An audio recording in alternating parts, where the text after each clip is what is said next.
All right. So with the recap here, I'm gonna do a. Well, let's first talk about some of the basic things to continue doing for a good habit here. Um, so you're gonna be practicing with your metronome. You're gonna start at 60 beats a minute, and then every time you play it, the whole thing successfully, you're going to bump it up 5 beats per minute, and you're gonna only work up to 100 beats per minute. So it's important that just concern yourself with just getting it correct once. You only need to do it correctly once and then move on to 65. Get it correctly once, move on to 70, and so on.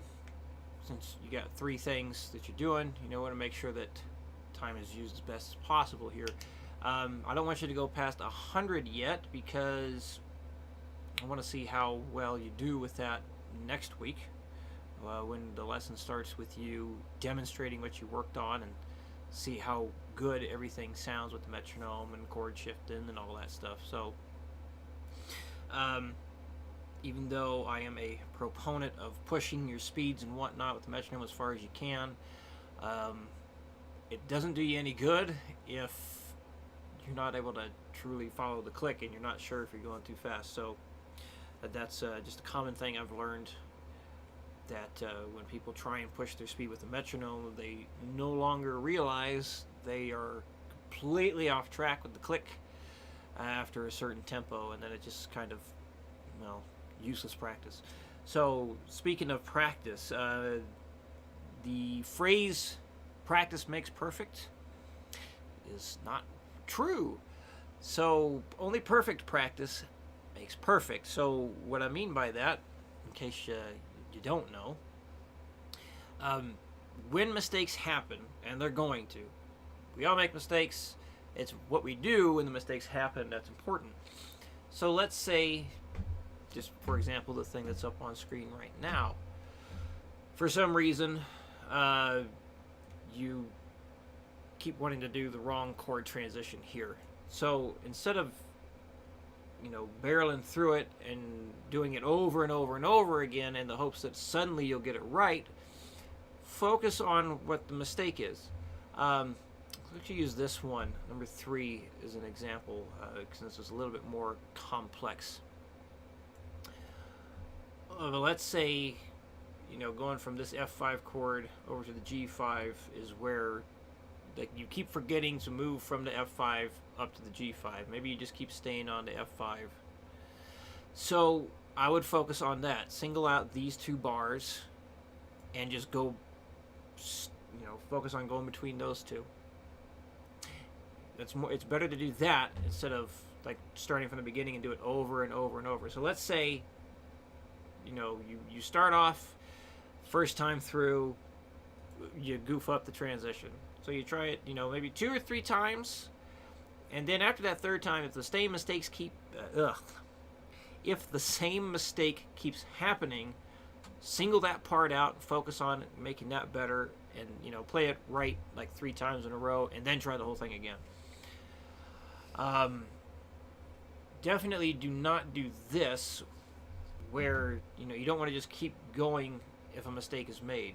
So a lot of times people do that, and just they'll keep playing it over and over and over again, and they ignore the mistake and they just keep going, hoping that it's suddenly going to get better. It's very rare that it's going to get better. It's much more efficient to address the mistake immediately, fix it, and then go back to trying the whole thing. So the only time I would say it's good to just keep going if a mistake is made is if you're getting ready to go on stage, or you're just playing a whole song and you're just having fun with it. But for practice purposes, for stuff like this, when a mistake happens, fix it right away. It really is the best thing to do. Don't just keep going when a mistake happens, because then you're just going to practice mistakes. So we need to fix the mistakes when they happen. It's very, very important. That's why I talked so much about it just then. So for demonstration purposes in the video, I'm not going to go 60, 65, 70, and so on. I'm not going to do all of the speeds you're going to be doing. But I'm going to go 60, 80, and then 100 beats per minute. So this way you can hear how things line up and just get a general idea of how things should sound and look. So I'll count off 4 so you know when I'm going to do it.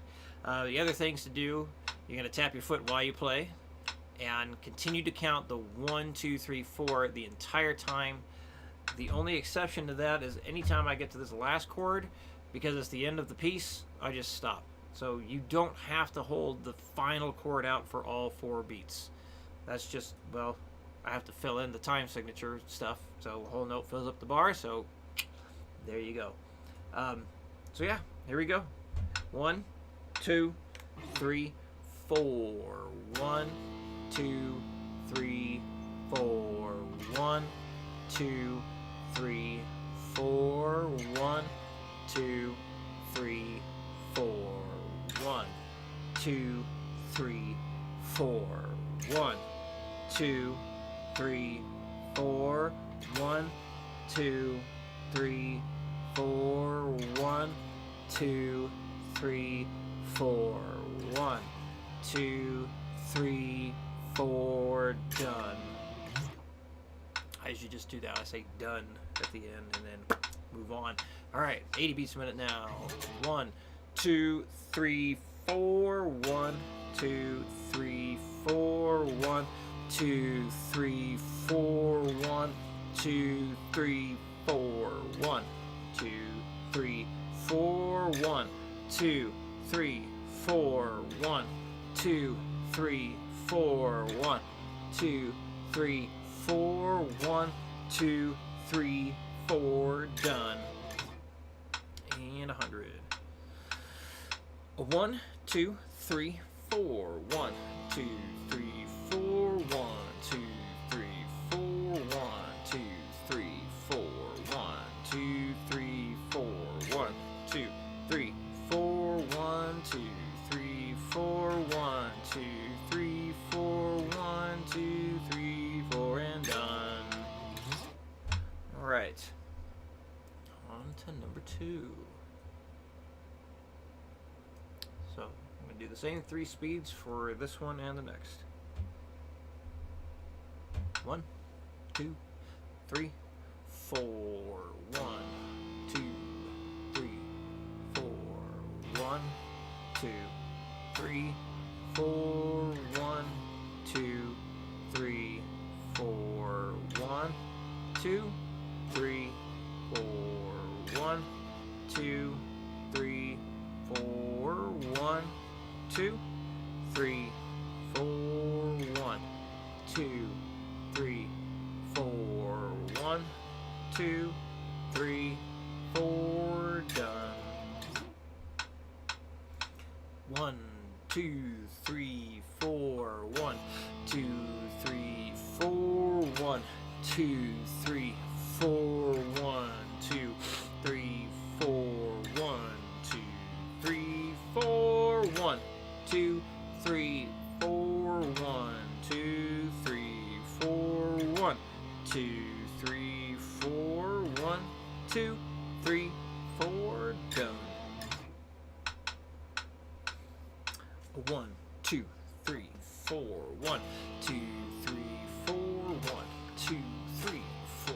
1, 2, 3, 4. 1, 2, 3, 4. 1, 2, 3, 4. 1, 2, 3, 4. 1, 2, 3, 4. 1, 2, 3, 4. Done. And number 3.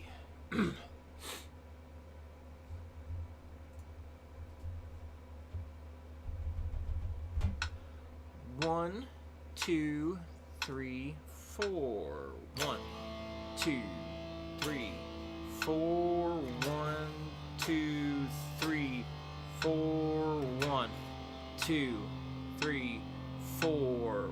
1, 2, 3, 4. 1, 2, 3, 4. 1, 2, 3, 4.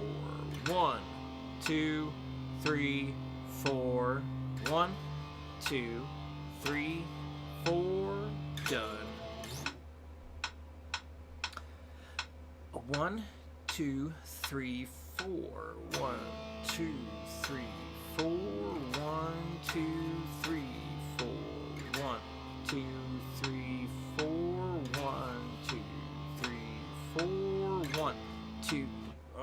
goodness. Brain fart. Take two. 1, 2, 3, 4. 1, 2, 3, 4. 1, 2, 3, 4. 1, 2, 3, 4. 1, 2, 3, 4. 1, 2, 3, 4. 1, 2, 3, 4. 1, 2, 3, 4. 1, 2, 3, 4. Done. All right, last speed. 1, 2, 3, 4. 1, 2, 3, 4. 1, 2, 3, 4. 1, 2, 3, 4. 1, 2, 3, 4. 1, 2, 3, 4. 1, 2, 3, 4. 1, 2, 3, 4. 1, 2, 3, 4. Done. Okay. One thing I was thinking of doing that regarding like other things to play.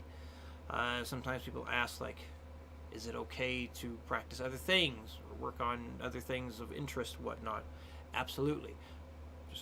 I think it's important though, do this stuff that I give you first, since this is, priority, right? So just prioritize this, get this work done, and then play whatever the heck you want. So this way, always focusing on getting, this stuff as solid as you can before we go on to, the next lesson, and just take it from there. So yeah, if you only play these, 3 exercises and nothing else, I could definitely see how that could get a bit boring sometimes. The only 3 things to the whole week. So yeah, if you want to play other things and have some fun, definitely knock out this stuff and go on to whatever else. Perfectly fine. So I think that covers everything we talked about today. A little bit more too. So if you have any questions at all, please let me know. And I will see you again, same time next week.